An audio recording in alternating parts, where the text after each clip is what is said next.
before the cartels, before the bikers, and long before the super labs, there was just a shrub.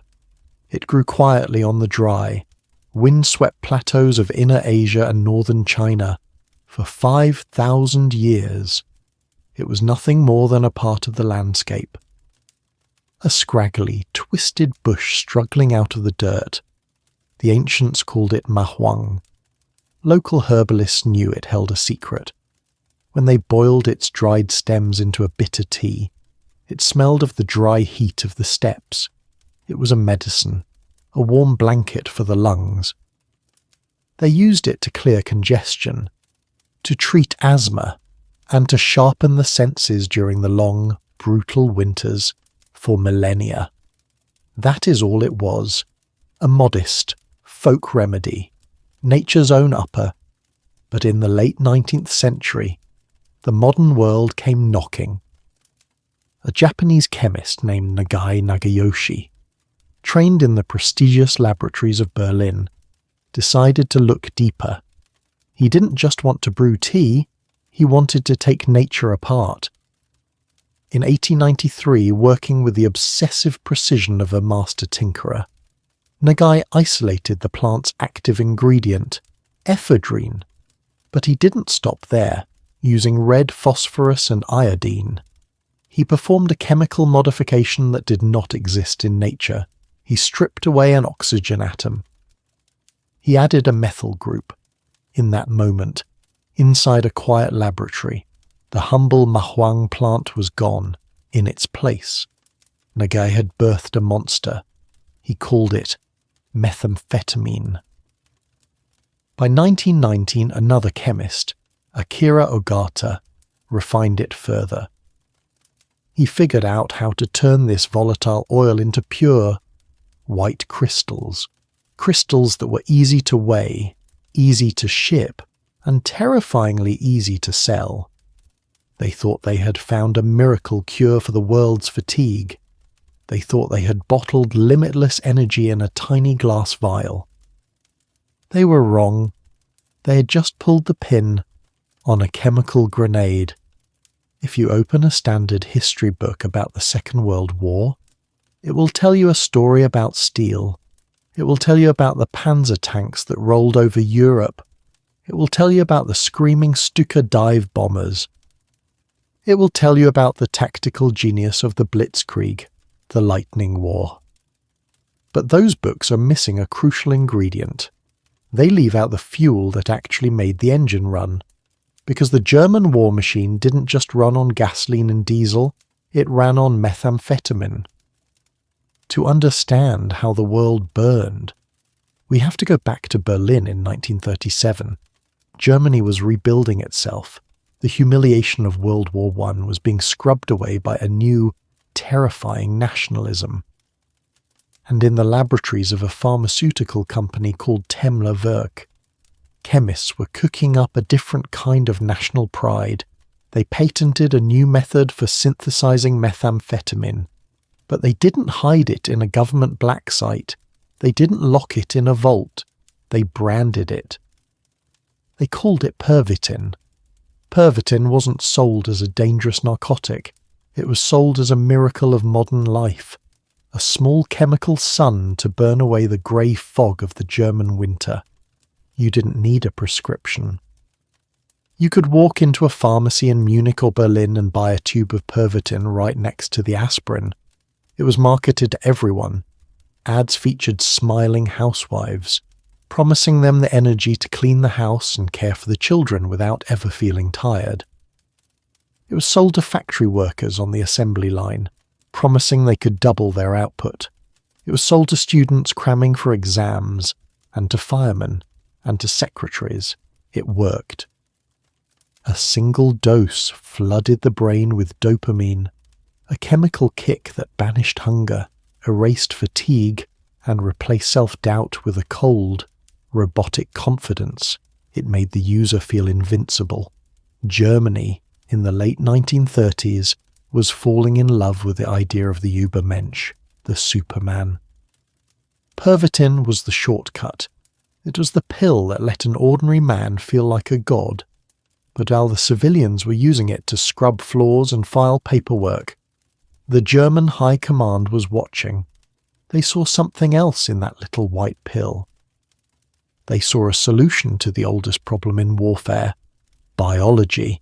Sleep is the enemy of the offensive. A sleeping soldier cannot march. A sleeping tank crew cannot kill. If you have to stop every 12 hours to let your army rest, you lose the element of surprise. The Nazis realized that if they could eliminate the need for sleep, they could eliminate the rules of war. In 1939, military doctors began testing Pervitin on university students. They kept them awake for days, measuring their cognitive function. The results were clear.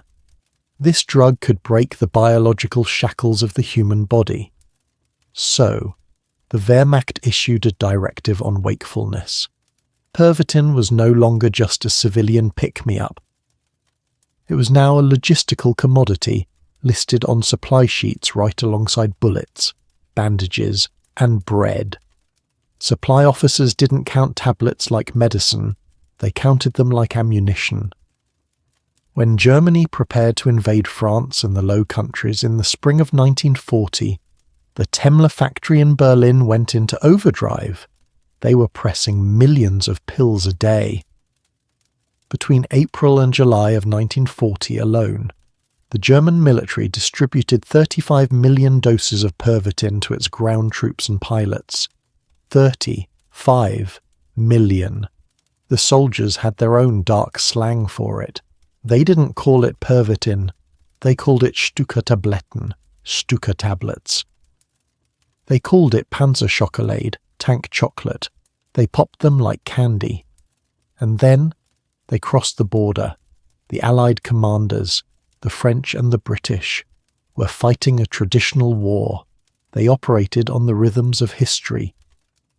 You fight for a day. You stop. You eat. You sleep. You fight again. They assumed the Germans would have to stop. They were wrong. The German panzer divisions smashed through the Ardennes forest and drove for the French coast. They drove for 3 days and 3 nights without stopping. Imagine being a French soldier. You're exhausted. It's 3 a.m. You assume the enemy is sleeping, just like you are. But then, out of the darkness, you hear the roar of engines. The Germans are still coming. They marched until their boots fell apart. They drove tanks with eyes pinned wide open, pupils dilated, hearts hammering against their ribs like trapped birds. They bypassed French defences simply because the French defenders were asleep, while the Germans were chemically wired. General Heinz Guderian told his tank commanders, "I demand that you do not sleep for at least 3 nights. It wasn't just discipline, it was chemistry. Pervitin erased fear. It erased empathy. It turned an army of young men into a mechanized wave of synthetic adrenaline. It was the first pharmacologically enhanced army in history. But you cannot cheat biology forever. You can only negotiate a delay. And the debt always comes due." As the invasion slowed down, the side effects began to rot the army from the inside. Soldiers who had been awake for 4 days straight began to crack. Reports filtered back to Berlin of entire units paralyzed not by enemy fire, but by psychosis. Men were shooting at shadows. They were sweating through their uniforms in the freezing cold. They suffered from heart palpitations so severe they thought they were dying. Some collapsed into comas from which they couldn't be woken.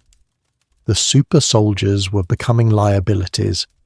Commanders realized that a soldier on Pervitin might be brave, but he was also reckless. He might charge a machine gun nest, or he might hallucinate that his own officer is a demon. The German leadership tried to tap the brakes. By 1941, they attempted to restrict Pervitin use to emergencies only. But the genie was out of the bottle. Soldiers were addicted. They wrote letters home, begging their families to send them more Pervitin from civilian pharmacies. a black market flourished in the trenches. The greatest fighting force in Europe was now a collection of functioning junkies, trading rations for a fix, and the rot went all the way to the top. We need to talk about patient A, Adolf Hitler. History often depicts Hitler in his final years as a man crumbling under the pressure of the war, perhaps suffering from Parkinson's disease. We see the footage of him hiding his shaking left hand behind his back. We see the erratic rages. But looking at the diary of his personal physician, Dr. Theodor Morell, we see a different diagnosis. Morell was a quack doctor, a man despised by the other Nazi elites, but Hitler loved him. Why? Because Morell was the man with the needle. Starting around 1941 and accelerating through the end of the war, Morell was injecting Hitler daily. He called it Vitamultin. He said it was vitamins. It was a lie. It was a cocktail of methamphetamine, opiates, and hormones. The man commanding the German war effort spent the last years of the conflict high on speed. His paranoia, his impossible orders to armies that no longer existed, his complete detachment from reality. These weren't just the traits of a tyrant. They were the classic symptoms of chronic methamphetamine abuse. In the damp, concrete silence of the Führer bunker, as the Soviet artillery pounded Berlin into dust, Hitler was likely experiencing the same formication that modern meth addicts describe, the sensation of bugs crawling under the skin. His tremors were the result of a nervous system fried by years of chemical abuse. There is a dark, bitter irony here. The Nazi ideology was built on purity, on blood and soil, on the physical perfection of the Aryan race, but in the end, their Blitzkrieg was fueled by a dirty chemical pill. And their Superman leader was a trembling addict, relying on a needle just to get out of bed. The war ended, the Nazis fell, but the chemical they unleashed, it didn't surrender. It was just getting started. It is a comfortable myth that the Second World War was fought between the good guys and the bad guys, and in that myth, only the bad guys used drugs. We like to imagine that while the Nazis were hopped up on Pervitin, the Allied forces were fueled by nothing more than coffee, cigarettes, and courage. That is a lie. The truth is, by 1941 the entire world was in a chemical arms race. If the Germans had Pervitin, the Allies had Benzedrine. It wasn't exactly methamphetamine. It was its close chemical cousin, amphetamine. It lacked that single methyl group that helps the drug cross the blood-brain barrier quite so violently, but to a tired soldier. The difference was academic. It started innocently enough. In the 1930s, the American pharmaceutical giant Smith, Klein & French sold Benzedrine in over-the-counter inhalers for nasal congestion. You cracked the tube, inhaled the vapors, and it cleared your sinuses. But American GIs and truckers quickly figured out the hack. If you cracked the inhaler open and pulled out the paper strip soaked in the chemical and ate it, you didn't just clear your nose, you cleared your mind. By the time Pearl Harbor happened, the US military wasn't just relying on inhalers, they were ordering pills by the millions. Consider the American bomber pilot. He is flying a B-17 Flying Fortress over Germany. The mission isn't a quick sprint. It is a 10, 12, sometimes 15-hour grind. He is sitting in a cramped, unpressurized cockpit. The temperature is 20 degrees below zero. The noise of the engines is deafening. The plane is vibrating so hard it rattles his teeth. And at any moment, a Luftwaffe fighter could scream out of the clouds to kill him in that environment. Fatigue is not just uncomfortable, it is a death sentence. A split-second nod-off, a moment of slow reaction, and the plane goes down. So, the Army Air Forces issued a standard piece of survival gear. They called them Go Pills, white tablets, amphetamine sulfate. They kept the eyes open. They kept the heart pumping. They banished the cold and the fear. The British Royal Air Force was doing the same during the Battle of Britain, when the fate of the free world hung by a thread. Outnumbered RAF pilots flew sortie after sortie against the Luftwaffe. They landed, refueled, popped a pill, and went back up. They were fighting for freedom, but they were flying on speed. But if the Americans and British used stimulants as a tool, the Imperial Japanese Army turned them into a religion. Japan didn't use Benzedrine. They had their own homegrown monster. They called it Philipon. Philipon was pure methamphetamine, manufactured on an industrial scale that rivaled the Germans. It was marketed to factory workers with the slogan, "Philipon loves labour," but in the military. It was fuel for something far darker. It was widely available. It was so common that families would send care packages to their sons at the front containing rice cakes, letters, and vials of methamphetamine. It was woven into the culture of the war effort, but its most terrifying application came at the very end, the kamikaze. We often look back at the suicide pilots of 1944 and 1945 with a mix of horror and confusion. We wonder how thousands of young men could willingly fly their planes into the decks of American aircraft carriers. We attribute it to the Bushido Code, to fanatical loyalty to the emperor. And that is true, but it's not the whole truth. Reports from the time indicate that before their final missions, these pilots, some of them just teenagers, were given a ritual cup of sake and a massive dose of Philipon. The drug did exactly what it was designed to do. It chemically amputated their fear. It sharpened their focus on the target and suppressed the natural human instinct to survive. That suicidal bravery wasn't just honour, it was a drug-induced state of psychosis.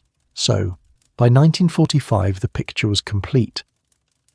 On the beaches of Normandy, in the cockpits over Berlin, and in the skies above Okinawa, millions of men were operating in an altered state. The entire Second World War was fought on a plateau of artificial stimulation. Governments on both sides had taught an entire generation of young men a dangerous lesson, that human limits are negotiable, that if you're tired, if you're scared, if you're weak, there is a pill that can fix it. When the surrender papers were signed, the guns went silent. The tanks stopped rolling, the planes landed, but the pills didn't just disappear.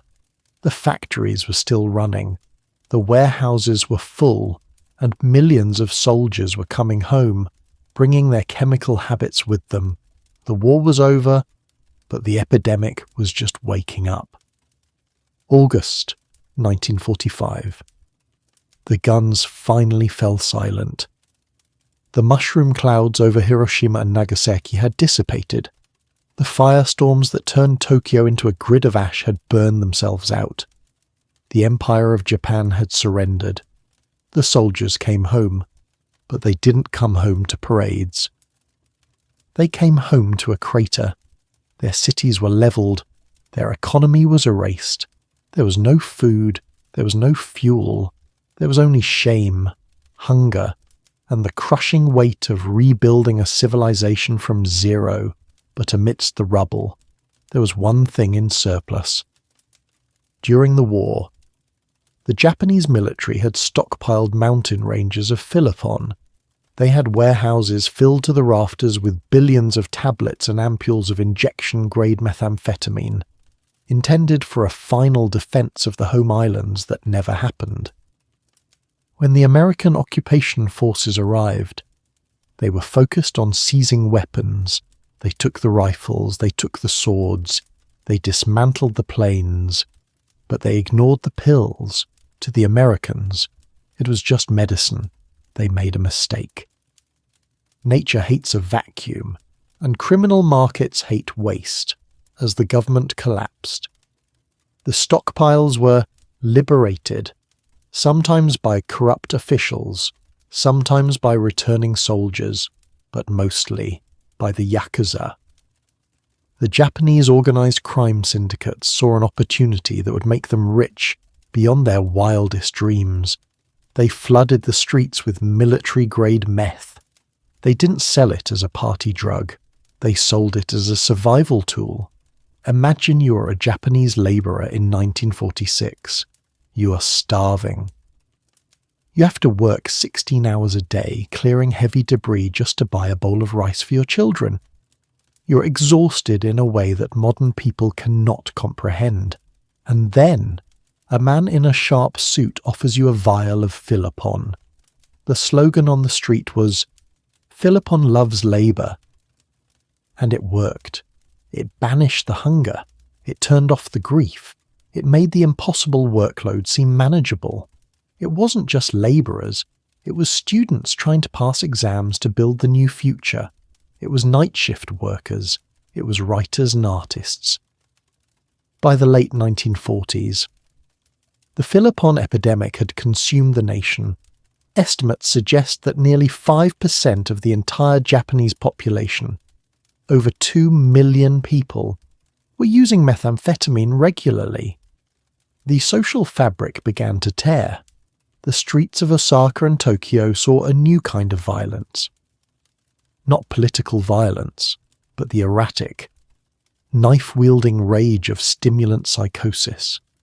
Mental hospitals filled with patients who were hallucinating, screaming at invisible enemies, their brains fried by industrial quantities of speed.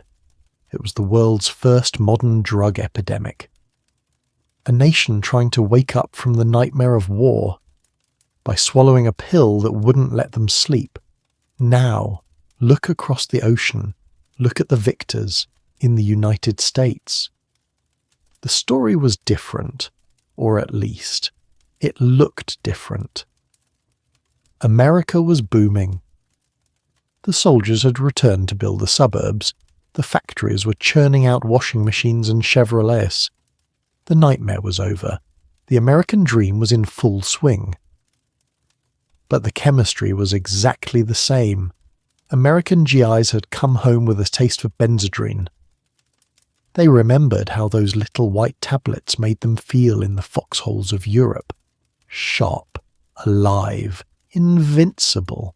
But in America, you didn't buy your speed from a Yakuza gangster in a dark alley. You bought it from your friendly neighbourhood pharmacist. The 1950s was the golden age of Mother's Little Helper, the pharmaceutical industry.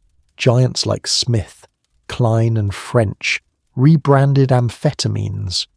They weren't war drugs anymore. They were lifestyle accessories. They marketed dexedrine and methedrine not to soldiers, but to housewives. Look at the magazine ads from the era. They are terrifyingly cheerful. They show a woman surrounded by a mountain of ironing, a screaming baby, and a vacuum cleaner. She looks overwhelmed, but then she takes a pill. The caption promises to dispel the gloom of mild depression. It promises to help her shed those extra pounds to fit into a new dress. It promises that she can clean the house, cook dinner, and greet her husband with a smile, all without breaking a sweat. We often think of the meth head as a criminal with rotting teeth living in a trailer. But the first mass generation of American speed freaks wore pearls and aprons. Doctors prescribed it for everything. You're sad. Take an amphetamine. You're fat. Take an amphetamine. You're just lethargic. Take an amphetamine. It was the great normalization. In the 1950s and early 60s, the United States was producing billions of amphetamine tablets a year, far more than could ever be used for legitimate medical reasons. It was a society running on high-octane fuel, completely unaware that the engine was about to blow. While Japan cracked down hard in 1951, passing strict laws to ban fill-upon and arresting tens of thousands of users, America kept the party going. We let the pharmaceutical companies flood the ecosystem. We taught a generation that energy didn't come from sleep or food. It came from a bottle. But legal drugs rarely stay legal forever, and they rarely stay in the medicine cabinet. By the late 1960s, the cracks were starting to show. The housewives were developing tolerances. The truck drivers crisscrossing the new interstate highway system were popping white crosses and black beauties to drive 20 hours straight. And a new counterculture was rising, one that didn't want to use drugs to fit in with society, but to drop out of it. The pharmaceutical surplus began to leak. It spilled out of the pharmacies and into the pockets of students, hippies, and outlaws. The government was about to realize that their miracle cure for modern life was actually a curse. They were about to slam the door shut on legal speed. But it was too late. The recipe was already out there, and there were men waiting in the shadows, men on Harley Davidsons who were ready to cook. The age of the pharmacy was ending. The age of the outlaw was about to begin. In 1956, President Dwight D. Eisenhower signed the Federal Aid Highway Act. It was the largest public works project in human history. 41,000 miles of concrete and asphalt designed to stitch the American continent together. It was built for commerce. It was built for defense. It was the physical manifestation of the American superpower. But concrete doesn't move cargo. Men do. And to move that cargo from the ports of Los Angeles to the factories of Detroit and the markets of New York, those men had to stay awake. The romantic image of the American trucker is the modern cowboy, a man alone with his machine, mastering the geography of a continent. But the reality of the 1960s trucking industry was a brutal test of biological endurance. The margins were thin, the deadlines were tight, and sleep was a luxury that cost money. So, the cowboy of the asphalt got himself a new co-pilot. They called them bennies, Benzedrine. They called them black beauties, Pervitin. They called them white crosses because of the cross-scored tablets that made them easy to split. You could walk into a truck stop in Nevada or Oklahoma, order a cup of black coffee, and buy a bag of pharmaceutical-grade amphetamines from the waitress or the mechanic out back. It was an open secret. It was the fuel of the logistics industry. There was a term for it. The West Coast turnaround. That meant driving from the Midwest to the Pacific Ocean, offloading your freight, turning the rig around, and driving straight back, 3,000 miles, 4 days, 0 sleep. Just coffee, diesel fumes, and a handful of white crosses rattling in your pocket. For a generation of American men, this wasn't drug abuse. It was a work ethic. It felt like horsepower. You swallow the pill, and 20 minutes later, the vibration of the steering wheel stopped feeling like work and started feeling like a rhythm. The white lines on the road didn't blur. They sharpened. You felt a cold, metallic competence. You were the master of the machine. But amphetamine is a loan shark. It lends you energy today, but it charges predatory interest on your sanity tomorrow. Drivers would start seeing things on day 3. Shadow people darting across the highway. The black dog, a mythical beast that truckers claimed would run alongside the cab just before a fatal crash. These weren't ghosts. They were the hallucinations of a brain starved of REM sleep and redlining on stimulants. While the housewives were taking diet pills to fit into their dresses, the men building the American infrastructure were taking them to survive the job. But by the late 1960s, the drug was about to take a hard left turn. It was leaving the highway and heading for the city. San Francisco, 1967. The Summer of Love. History remembers the hippies for marijuana and LSD. We remember the flower children expanding their consciousness, seeking enlightenment in a haze of psychedelic smoke. But there was a darker current running underneath the peace and love. As the 60s wore on, the surplus of pharmaceutical amphetamines, the billions of pills produced by American companies, began to flood the counterculture. And speed does not expand your consciousness. It narrows it. It turns the peace and love vibe into something jagged, paranoid, obsessive. In the Haight-Ashbury district, a new archetype emerged. The speed freak. You could spot them instantly. They weren't sitting in circles playing acoustic guitars. They were twitching. They were disassembling toasters at 3 a.m. to see how they worked and forgetting to put them back together. They were talking a mile a minute, grinding their teeth, picking at their skin. The hippies hated them. The psychedelic gurus preached that drugs should open the mind, but speed locked the mind in a basement. By 1969, the slogan spray-painted on the walls of San Francisco wasn't "make love," not war. It was "speed kills." It was a double entendre. It meant the drug could kill your body, yes, but it also meant it killed the vibe. It killed the movement. It turned a generation of dreamers into a generation of paranoid, hollowed-out ghosts. The US government finally woke up. They looked at the housewives addicted to diet pills. They looked at the truckers seeing monsters on the interstate. They looked at the chaos in the cities. In 1970, Congress passed the Controlled Substances Act. They classified amphetamines as Schedule II drugs. They slammed the door on the pharmaceutical candy store. Production quotas were slashed. Prescriptions were monitored. The era of legal, over-the-counter speed was over. It was the right moral decision, but it was a tactical disaster. Because you cannot legislate away an appetite. You can only change the supplier. When the pharmaceutical companies stopped making the pills, the supply chain broke.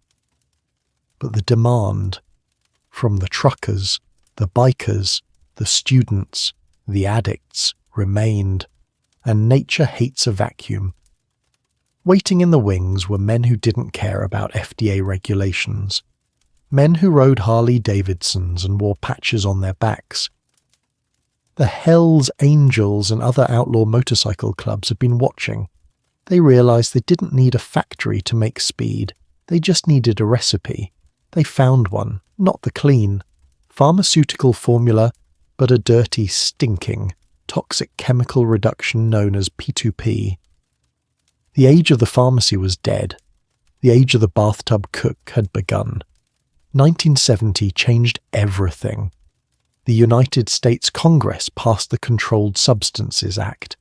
With the stroke of a pen, the era of the friendly pharmacist was over. Methamphetamine was declared public enemy number 1. The production quotas were slashed. The doctors stopped writing prescriptions. The pharmaceutical companies turned off the spigot. Washington believed that if they cut off the legal supply, the addiction would wither and die. They were naive. They forgot the first rule of economics. Demand creates its own supply, and by 1970 America had a massive, throbbing demand for speed. The truckers still needed to drive, the students still needed to cram, and the counterculture still wanted to get high. So, when the guys in the white coats stepped out of the lab, the guys in leather jackets stepped in. The production of methamphetamine didn't stop, it just moved. It migrated from the sterile, stainless steel factories of Smith, Klein and French, to the greasy, oil-stained garages of the Hells Angels. This was the beginning of the outlaw era, and it was about to get dirty. The bikers weren't chemists. They didn't have access to high-tech equipment or pure precursors. They were improvisers. They were MacGyvers of the underworld. They couldn't get the refined chemicals the pharmaceutical giants used. So, they turned to a different recipe. A dirty, archaic chemical reduction known as P2P, phenyl-2-propanone. If pharmaceutical speed was a fine wine, P2P meth was moonshine brewed in a radiator. They cooked it in bathtubs. They cooked it in mason jars buried in the woods. They cooked it in the kitchens of trailer parks, mixing chemicals that were never meant to touch. The smell was ungodly. P2P meth smelled like cat urine. It smelled like rotten eggs and ammonia. It was a stench that clung to your clothes, your hair, and your skin. If you walked into a biker bar in the 1970s, you could smell the cooks before you saw them, and the product, it was trash. The chemistry of P2P yields a mixture of two types of methamphetamine molecules, D-meth and L-meth. One gets you high. The other just makes your heart race and your body twitch. Pharmaceutical meth was pure, high-octane. Biker meth was a dirty 50-50 split. It gave you a body load. It made you jittery. It made you grind your teeth until they cracked. It didn't just give you energy. It gave you anxiety. But nobody complained, because it was the only game in town. This is where the drug got its nickname. They called it crank. Why? Because the bikers needed a way to transport the powder across state lines without the cops finding it. They discovered that the safest place to hide a bag of drugs was inside the crankcase of a Harley-Davidson motorcycle. The heat and the oil from the engine would sometimes seep into the bag, turning the white powder brown and making it smell even worse. But the addicts snorted it anyway. For nearly 20 years, the Hells Angels and other outlaw motorcycle gangs held a monopoly on the American speed market. They ran it like a military operation. They had enforcers. They had distributors. They used the drug to fund their wars with rival clubs.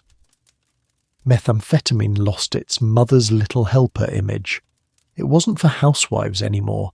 It became the drug of the angry, the violent, and the marginalized. It was the fuel for bar fights and highway robberies. It became synonymous with a specific kind of American grime. This era also birthed the first true horror stories of the epidemic, because the P2P method used lead acetate and other heavy metals. The product was toxic in ways the pharmaceutical pills never were. Users weren't just getting addicted, they were getting poisoned. This is when we started seeing the speed freaks, gaunt, skeletal figures, skin covered in sores from picking at imaginary bugs, a condition called formication, paranoia that spiraled into violence. The authorities thought they had won by banning the legal pills. In reality, they had just deregulated the safety standards. They had pushed the market into the shadows, where there were no rules, no purity tests, and no mercy. The bikers ruled the 70s and the 80s. They kept the fire burning. They kept the supply lines open, but they were limited. They were cooking in batches measured in ounces or pounds. They were artisanal cooks. In the worst possible sense of the word, they didn't know it yet, but they were just holding the door open. Because down south, across the border, and in the massive industrial valleys of California, a new breed of criminal was watching. Men who didn't ride motorcycles, men who wore suits, men who understood that meth shouldn't be cooked in a bathtub. It should be manufactured in a factory. The bikers were about to be put out of business. The super labs were coming, and they were bringing a chemical revolution that would make crank look like child's play. By 1989, the Hells Angels had a problem. They were cooking meth in bathtubs and car trunks. It was dirty. It was weak. And it smelled so bad that the cops could sniff out a lab from down the block. The bikers were artisans, but they were about to be crushed by industrialists. Enter the Amezcua brothers, Luis, Jesus, and Adana Mezcua, They weren't bikers. They were businessmen operating out of Mexico. And they looked at the American meth market and saw a massive inefficiency. They realized that the problem wasn't the cooking process. The problem was the ingredients. The bikers were scavenging for chemicals. The promiscuous decided to buy the factory. They turned their eyes to the Central Valley of California, Fresno, Bakersfield, the agricultural heartland, miles of orchards, fog, and isolated barns. To the naked eye, it looked like farming country, but to the promiscuous, it was the perfect cover for a new kind of facility. Authorities called them super labs. These weren't kitchens, these were factories, according to Bob Penal, a task force commander in Fresno at the time. The game changed overnight. The promiscuous weren't cooking ounces, they were cooking 100 pounds in a single cycle. A single cook could generate $4 million in profit. By the early 1990s, the SDIA estimated that 4 out of every 5 hits of methamphetamine consumed in the United States were coming from these massive factories in California. The bikers were now just low-level distributors. The promiscuous had become the Medellin cartel of meth. But how? How do you cook 100 pounds of meth at a time without getting caught? You need tons of raw material. Specifically, you need ephedrine. The bikers had to smudge names on logbooks to buy a few ounces. The promiscuous brothers did something bolder. They went shopping globally. They found a loophole in the world economy. While the US government was watching the cocaine coming from Colombia, nobody was watching the legitimate pharmaceutical factories in India. Factories like Krebs Biochemicals outside Nellore. India. These plants produced tons of ephedrine legally for cold medicine. The promiscuous simply placed an order. Between 1992 and 1994, the brothers imported roughly 170 tons of pure ephedrine powder. They didn't smuggle it in backpacks. They flew it in on commercial airliners. It unraveled by pure chance. In March 1994, a customs officer at Dallas-Fort Worth Airport walked onto a Lufthansa cargo flight. He saw 120 cardboard barrels. The labels had been painted over, but he could just barely read the chemical name underneath. He pulled a sample. It was pure ephedrine, 3.4 metric tons of it, destined for Mexico City. That single shipment alone was enough to manufacture tens of millions of hits of meth. The DEA realized they weren't fighting a drug gang, they were fighting a global supply chain. The result of this industrialization was immediate and devastating. Steve Suo, an investigative reporter for The Oregonian, later mapped this data. He found something that looked like a mountain. When the promiscuous flooded the market with Indian ephedrine, 2 things happened. First, the price of meth crashed. Second, and more importantly, the purity skyrocketed. We went from the dirty, toxic crank of the biker era, which was maybe 30% or 40% pure, to gleaming white crystals that were 90% pure. This is the first great spike of the epidemic. When purity goes up, addiction rates don't just rise linearly, they explode. The brain is hit with a dopamine spike so powerful that casual use becomes impossible. The promiscuous didn't just sell more drugs. By perfecting the supply chain, they fundamentally changed the neurochemistry of the American addict. They proved that if you control the chemicals, you control the mountain. But every empire has a weakness. The promiscuous were reliant on that Indian connection, and in Washington, D.C., a man named Gene Haislip was about to try and cut that connection for good. The first battle of the chemical war was about to begin. While the promiscuous brothers were building their empire in Mexico, and the bikers were poisoning themselves in the backwoods of Oregon, there was a man in Washington, D.C. who thought he had the silver bullet. His name was Gene Haislip, Hayslip wasn't a field agent kicking down doors. He was the number 3 man at the DEA. He was a bureaucrat, a strategist. And in 1986 he was riding high on a massive victory. He was the man who had killed Quaaludes. In the early 80s, Quaaludes were as big as heroin. Hayslip realized that the Colombian cartels couldn't make the drug themselves. They needed a specific powder from legal factories in Europe. Hayslip traveled the world, convinced those governments to shut the factories down, and choked the supply. The Quaalude epidemic vanished. He had beaten the bad guys by turning off the tap. Now, looking at the rising tide of methamphetamine, Hayslip saw the exact same opportunity. Meth wasn't a weed you could grow in the jungle. It was a chemical. You needed ephedrine or pseudoephedrine. And those chemicals were only made in a handful of massive, legitimate factories around the world. Hayslip called it the rifle approach instead of the shotgun approach. You don't chase a million street dealers. You aim the rifle at the chemical choke point. He drafted a bill. It was simple. It required companies selling these chemicals to keep records, check IDs, and report suspicious orders to the DEA. It should have been a slam dunk. Who would oppose a law designed to stop a deadly drug epidemic? Hayslip was about to find out that the drug lords in Mexico were nothing compared to the drug lords in suits.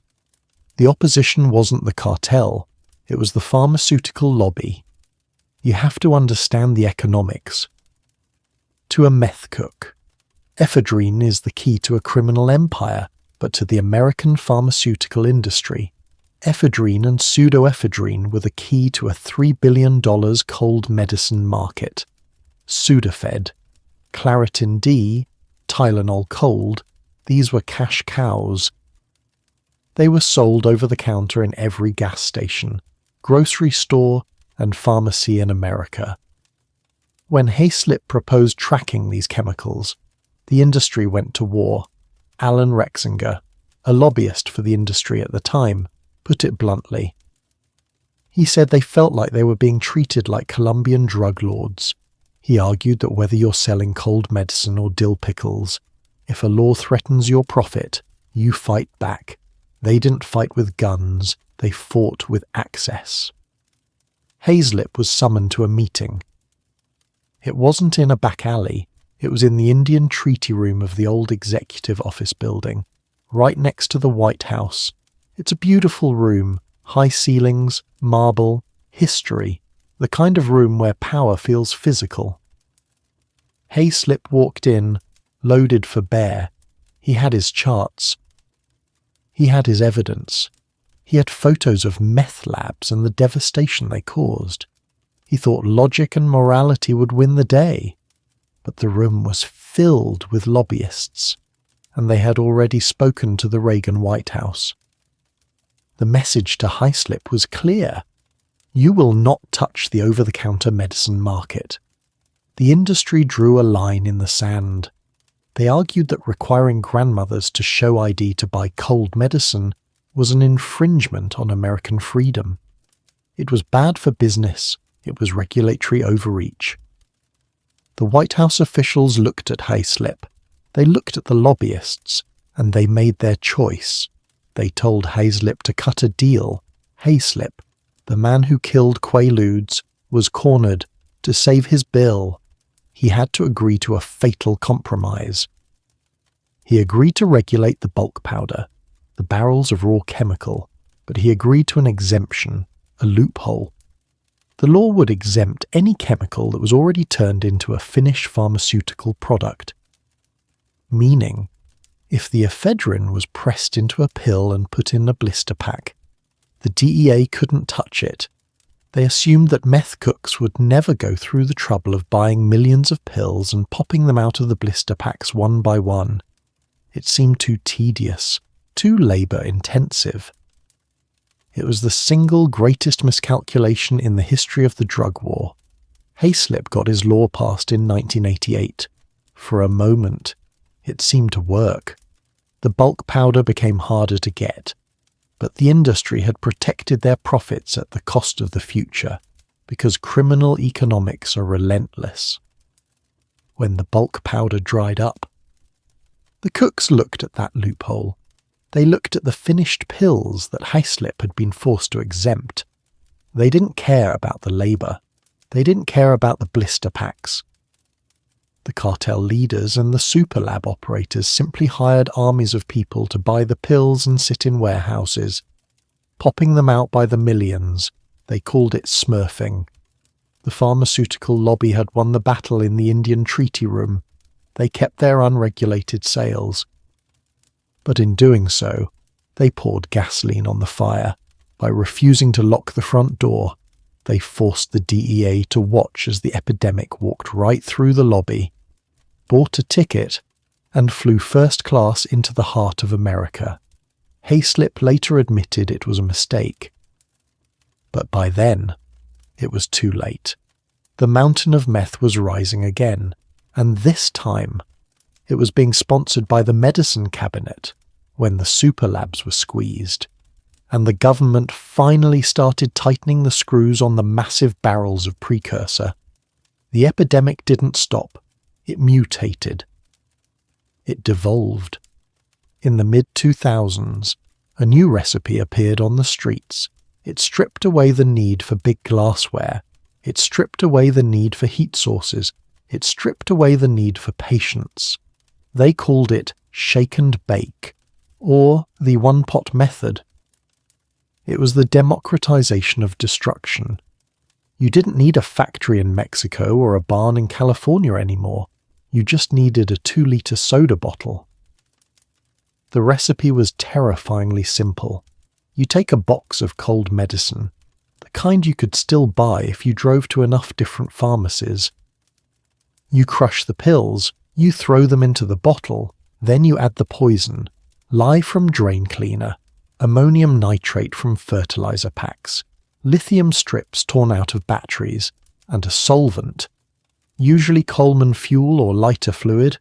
You screw the cap on tight and you shake it. Inside that plastic bottle, a violent chemical reaction is happening. The pressure builds instantly. The lithium reacts with the water. The mixture boils on its own. It becomes a handheld pressure cooker of volatile, flammable sludge. Meth cooks were doing this in the back seats of moving cars. They were doing it in motel bathrooms. They were doing it in backpacks while walking down the street. But there is a catch. If you shake it too hard, or if you unscrew the cap too fast, oxygen hits the lithium. Former cook Robert Lucier described it best. He said it's not just a fire. It's like a small hydrogen bomb. The bottle doesn't just burn, it explodes. It sprays burning lithium and boiling acid across the room. It blows the windows out. It turns a car into a fireball on the highway. Burn units across the Midwest and the South began to fill up with a specific kind of injury. Chemical burns on the hands and face, the signature of a shake-and-bake cook who held the bottle a little too long. But the physical explosions were nothing compared to the destruction happening in the living room. The tragedy of the shake-and-bake era wasn't just the fires. It was where the fires were happening, when the Hells Angels ran the trade. They cooked in the woods. When the cartels ran it, they cooked in factories. But the one-pot cooks, they cooked in the kitchen, right next to the cereal boxes, right next to the children. We need to talk about the meth orphans. Dr. Carol Chervenek, a pediatrician in Oregon, saw the face of this generation. She tells the story of a 9-year-old girl brought into her office by social workers. The girl's parents had been arrested. The doctor asked her, "Tell me about the drug use in your family." The 9-year-old didn't cry. She didn't look away. Instead, she looked the doctor in the eye and explained, in perfect detail, how to cook methamphetamine. She knew the ingredients, she knew the smell. She described how woozy and sick she felt when the fumes filled the house. but it got worse. She told the doctor that when the batch was finished, her father would take her small finger, dip it into the toxic sludge, and put it in her mouth. He made her taste it, to test the batch. She was 9. She also described the violence. She saw her father pistol whip her mother in the driveway until she was bloody. She saw pornography playing on the television 24 hours a day. This wasn't an isolated case. In 2005, in the state of Oregon alone, 50% of all children in foster care were there because of methamphetamine. Think about that number, half the foster system. These children were living in homes that were technically toxic waste sites. For every pound of meth cooked, the process creates 5 to 6 pounds of lethal waste. Toddlers were found crawling on carpets saturated with chemical dust. They were playing in backyards where cooks had dumped the toxic sludge. They were breathing fumes that scarred their developing lungs, and when the parents went to jail or blew themselves up, the children were left behind. Grandparents, people in their 60s and 70s who thought their child-rearing days were over, were suddenly forced to raise a new generation, a generation of traumatized, chemically exposed children who had seen things no soldier should ever see, let alone a kindergartner. The shake and bake bottle is a fitting metaphor for what happened to the American family in these years. It was small, it was portable, it was volatile, and when it finally exploded, it took the future with it. We worried about the addicts dying. We didn't realize that for the children watching from the hallway. The death of their childhood had already happened. In 2005, the United States government finally decided to stop playing games. After years of watching burn units fill up with shake and bake victims, and watching rural communities dissolve into addiction, Congress passed the Combat Methamphetamine Epidemic Act. It was the death blow to the loophole that Gene Hayslip had fought against 20 years earlier. The new law was strict. If you wanted to buy Sudafed or any cold medicine containing pseudoephedrine, you could no longer just grab it off the shelf. It was moved behind the counter. You had to show a government ID, you had to sign a logbook, and there were strict limits on how much you could buy. And for a brief, shining moment, it worked. The impact was immediate. The number of small domestic meth labs in the United States collapsed. In 2004, police were busting thousands of labs a year. By 2007, those numbers had plummeted. The toxic smoke clearing from the trailer parks. The burn units in the Midwest finally got a break. Politicians patted themselves on the back. They believed they had cut the head off the snake, but they forgot the most fundamental rule of the drug war, the rule of the balloon effect. If you squeeze a balloon in one place, it doesn't disappear. It just bulges out somewhere else. And while the police were celebrating the end of the shake and bake era, a monster was waking up south of the border. The demand for methamphetamine in America had not disappeared. It was still there, throbbing and hungry, and with the domestic cooks out of business. A massive vacuum opened up in the market. And stepping into that vacuum were the most sophisticated criminal organizations on earth, the Mexican cartels. Specifically, the Sinaloa cartel, and later, the ultra-violent Jalisco New Generation cartel, CJNG.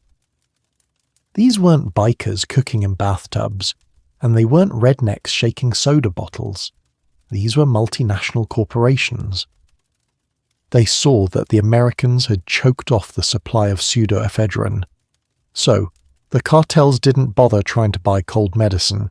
They went back to the drawing board. They hired legitimate chemists, university-trained scientists who couldn't find work in the legal economy, and told them to solve the problem. The chemists went back to the 1970s. They resurrected the old biker meth recipe. the P2P method. Remember, the bikers made dirty, toxic crank using this method, but the cartel chemists, they perfected it. They industrialized it. They realized they didn't need cold medicine. They needed industrial chemicals, things like cyanide, mercury, and various acids that were legal to buy in bulk for other industries.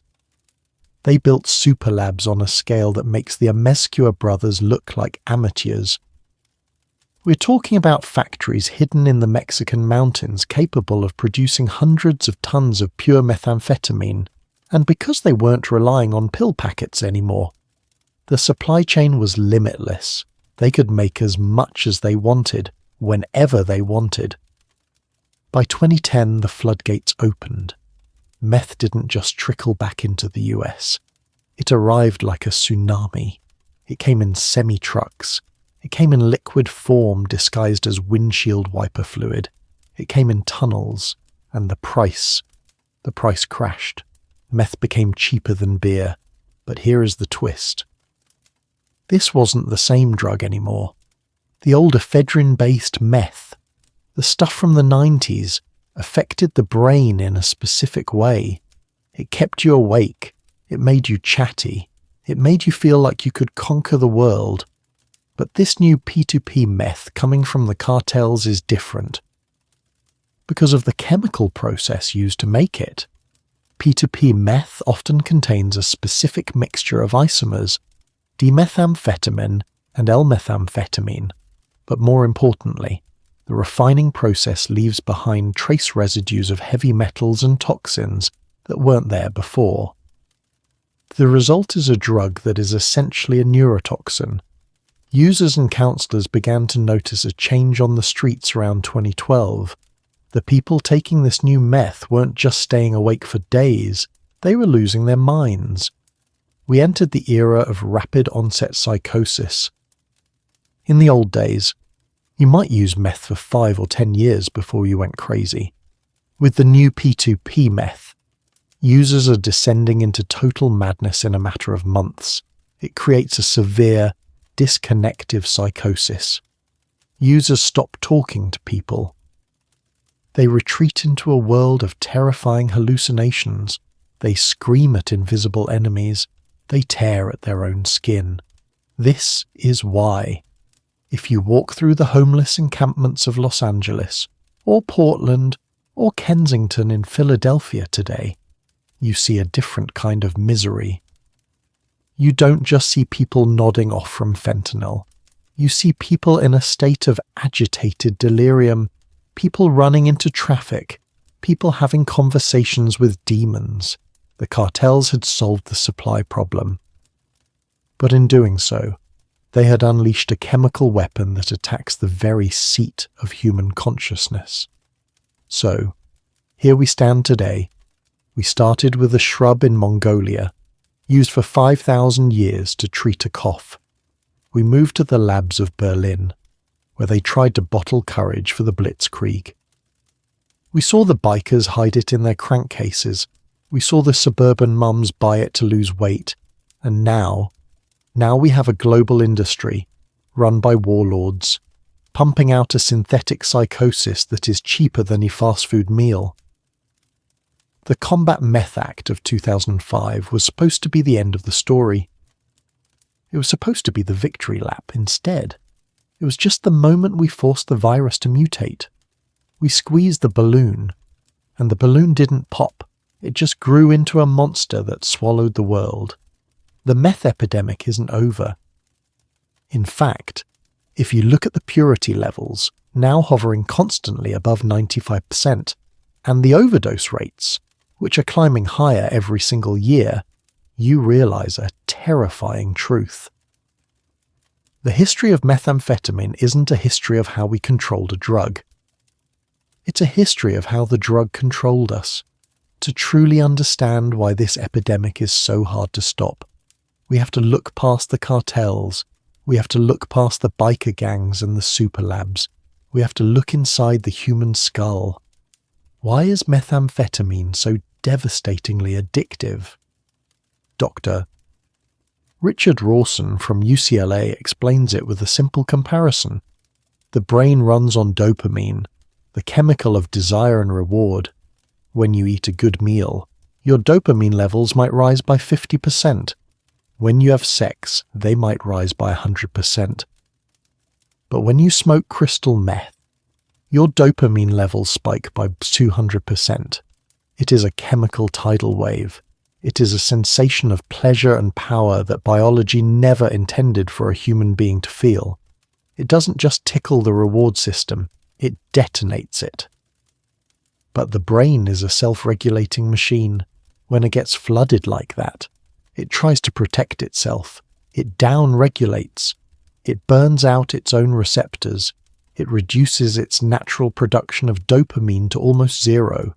This creates a state called anhedonia. It is a total inability to feel pleasure. Food tastes like ash. Music is just noise. The love of your children feels like nothing. The world becomes a flat, grey, colourless prison. This is the trap. The addict isn't getting high to party anymore. They are taking the drug just to feel normal. Just to feel something other than the crushing, suicidal emptiness that waits for them in the silence. And unlike the opioid crisis, where we have miracle drugs like methadone or buprenorphine to help people stabilize, for methamphetamine, we have nothing. There is no anti-meth pill. There is no chemical rescue. The only cure is time, therapy, and the slow, agonizing regrowth of the brain's circuitry, a process that can take years, and while the brain struggles to heal, the market continues to expand. We have focused on America. But this is no longer just an American story. The virus has gone global in Southeast Asia, in the lawless borderlands of the Golden Triangle, Myanmar, Laos, and Thailand. Industrial factories are churning out billions of pink and red pills known as yaba. The name translates literally to crazy medicine. These pills are flooded into Thailand and the Philippines, where they are used by everyone from truck drivers to students. In the Philippines, the drug war turned into a literal war, with thousands of extrajudicial killings in the streets. In Australia, they call it ICE. Because the country is an island. The price is astronomical, making it the most lucrative market in the world for the cartels. They smuggle it in shipping containers inside heavy machinery and dissolved in bottles of liquid from the Czech Republic to South Africa. The story is the same. The molecule that Nagai Nagayoshi isolated from a shrub in 1893 has conquered the world. But behind the geopolitics and the neuroscience, there are just people. We have to stop looking at the mugshots. We have to stop looking at the meth mouth posters that were designed to scare us. Because stigma is just another wall that keeps people from getting help. We need to see Sarah, a high school teacher in Oregon. She started taking diet pills to lose a few pounds when the prescription ran out. She turned to the street. Within a year, she was homeless, living in her car, having lost custody of her 2 children. It took her 15 years and 3 stints in prison to find her way back. We need to see Miguel, the brilliant chemistry student in Mexico. He couldn't find a job in the legal economy, so the cartel offered him a fortune to cook. He spent 5 years making poison, terrified every day that he would be executed for a single mistake, and we need to see the children. The meth orphans waiting in foster care offices, sleeping on floors because there are no beds left. Children who have seen things no human being should ever see. These aren't monsters. They are casualties of a chemical war that has been raging for 80 years. So, what have we learned? We learned that you cannot arrest your way out of this. We learned that if you close the pharmacy, the bikers will open the garage. If you burn down the garage, the cartels will build a super lab. If you squeeze the balloon, it doesn't pop. It just moves. The history of methamphetamine is a lesson in humility. It started as a medicine for asthma. It became a tool for the Blitzkrieg. It became a housewife's helper. It became a biker's rebellion. And finally, it became a global plague of industrialized psychosis. It is a mirror. It shows us our desire for productivity. It shows us our need to be faster, thinner, and happier. It shows us how fragile the human mind really is when it meets a chemical that promises to solve all our problems. But the story isn't over. Brains can heal. Communities can rebuild. The shadow this drug casts is long and dark. But if we stop fighting the war on drugs and start fighting for the people hooked on drugs, if we replace judgment with the slow, steady work of recovery, maybe, just maybe, we can find our way out of the dark. This has been the complete history of methamphetamine. We have spent hours looking at the history of the problem. We have looked at the Nazis, the bikers, and the cartels. But we cannot end this story without looking at the future of the solution, because right now, medicine is facing a crisis. For opioid addicts, we have a lifeboat, we have methadone, we have buprenorphine, we have naloxone to reverse overdoses.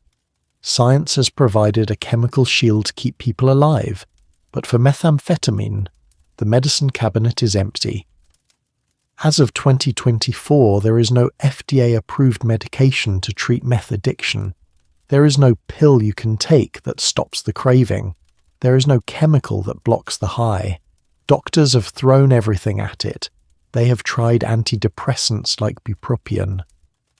They have tried wakefulness drugs like modafinil. They have even tried naltrexone, which is used for alcoholics. The results have been disappointing, mixed at best, useless at worst. The reason is simple. Methamphetamine damage is too complex. It's not just hitting one receptor. It is dismantling the entire reward architecture of the brain. So, researchers are stopping the search for a simple pill. They're turning to science fiction. Imagine if you could vaccinate someone against getting high. It sounds impossible. But researchers are currently testing immunotherapies. Specifically, anti-methamphetamine monoclonal antibodies. The concept is elegant. You inject the patient with antibodies that are designed to hunt down methamphetamine molecules in the bloodstream. When the patient smokes or injects the drug, these antibodies latch onto the meth molecules like handcuffs. They make the molecule too large to cross the blood-brain barrier. The user takes the drug, but the drug never reaches the brain. There is no high. There is no dopamine spike. The reinforcement loop is physically cut. It is promising, particularly as an emergency intervention to stop an overdose in progress. But it is expensive, and the logistics of keeping antibody levels high enough to fight a chronic addiction are a nightmare. So, other scientists are trying to rewire the brain directly using electricity. It's called transcranial magnetic stimulation, TMS. In trials from Australia to China, doctors are using powerful magnetic fields to stimulate the prefrontal cortex, the part of the brain that controls judgment and impulse control. They're trying to jumpstart the brakes that meth has destroyed. Early results show it can reduce cravings. It's not a cure, but it's a tool. But while we wait for vaccines and magnets, there is one treatment that exists right now. It is the single most effective method we have for treating stimulant addiction. But politicians hate it, and the public thinks it is insane. It is called contingency management. The premise is shockingly simple. You pay people to stay sober. Here is how it works. A meth addict comes to a clinic.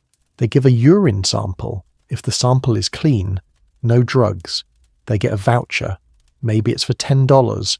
Maybe it's a gift card for groceries. If they come back 3 days later and test clean again, the value goes up.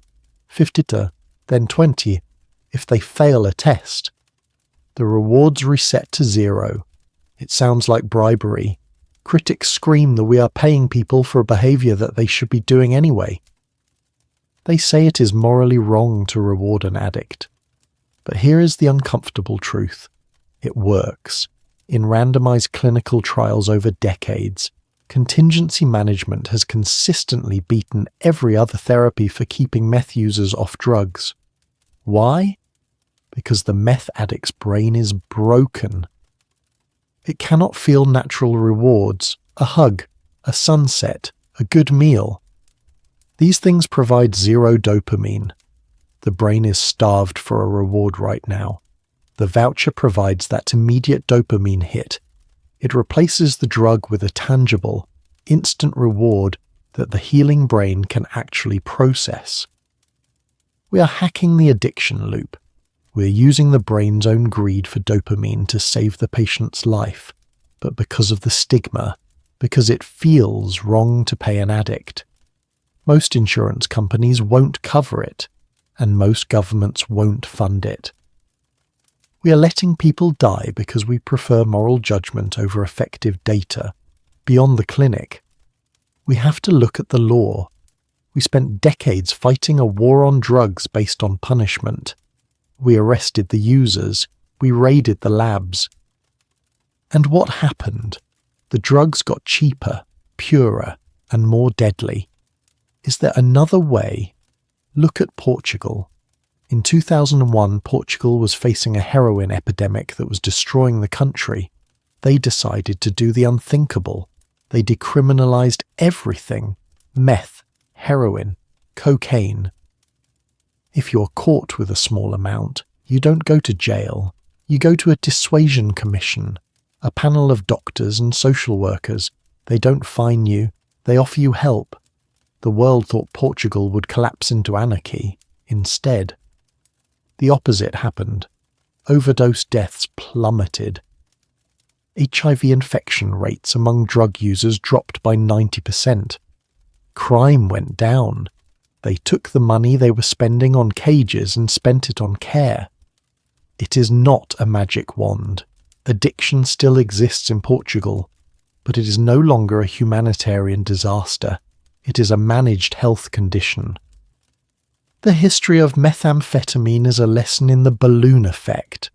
When we closed the pharmacies in the US, the balloon bulged into Mexico. When we crushed the bikers, the cartels took over. When we try to arrest our way out of the problem, we just create a harder, more violent black market.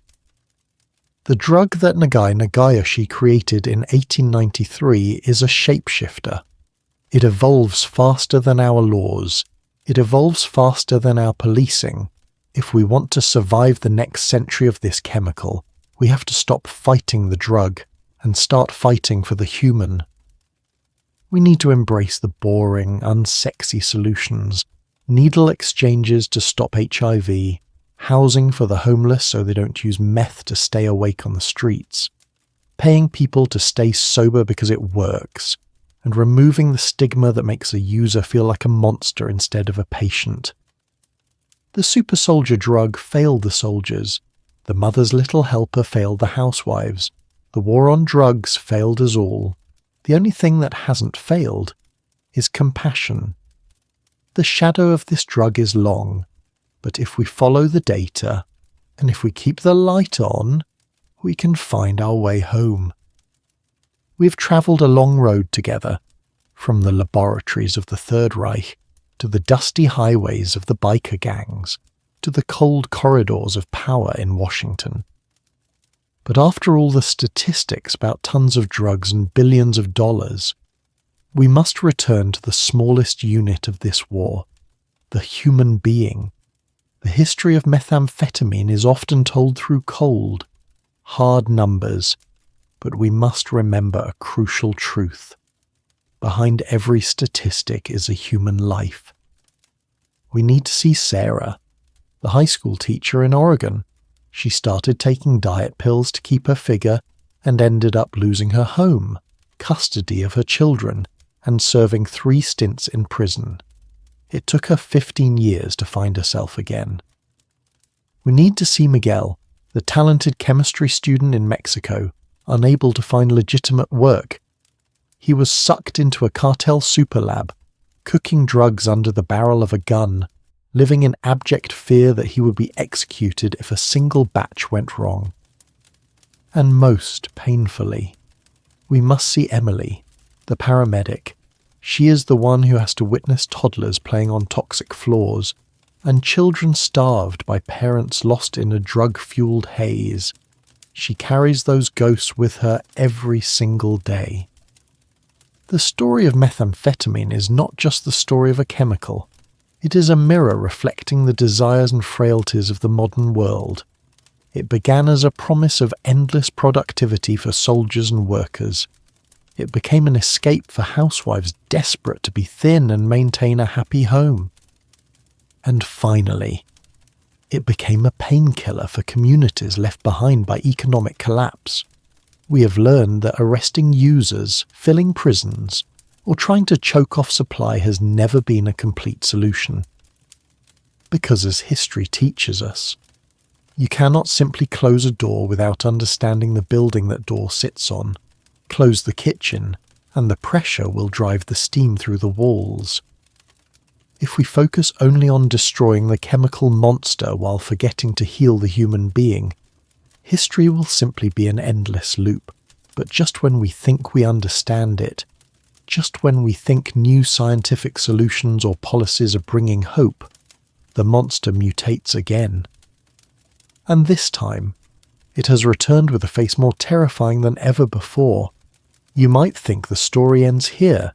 You might think that with better rehab centers and kinder laws, we are finally containing this epidemic. But the history of drugs follows one immutable rule: adaptation. While we were busy celebrating small victories, methamphetamine quietly merged with another killer to create the deadliest wave yet, the speedball. The cartels realized they could create a product with a tighter grip on the user by mixing methamphetamine, the fire, with fentanyl, the ice. Fentanyl is a synthetic opioid 50 times stronger than heroin.